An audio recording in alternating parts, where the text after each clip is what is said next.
আমি এই হাদিসটির প্রেমে পড়ে গেছি।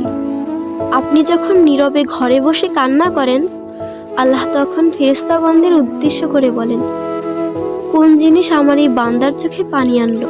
ফেরেশতাগণ বলেন, আপনার বান্দা সুখে নেই, আপনার বান্দা অনেক দিন হাসেনি। এই বলে ফেরেশতাগণ কান্না করতে থাকেন এবং আল্লাহকে বলেন, হে আমার রব, আপনি জানেন আপনার এই বান্দার হৃদয়ে কি রয়েছে, অতএব আপনি তার জন্য সবকিছু সহজ করে দিন। আল্লাহ বলেন, আমার এই বান্দা এমন কিছু জীবন থেকে হারিয়ে ফেলেছে যা সে অধিক ভালোবেসেছিল। অতএব আল্লাহ বলেন, আমি শপথ করছি, আমার বান্দা তার জীবন থেকে যা হারিয়েছে এর চেয়ে উত্তম জিনিস তাকে এনে দেব, যা দেখে দুনিয়া ও আখিরাতের সবাই বিস্মিত হবে। আলহামদুলিল্লাহ।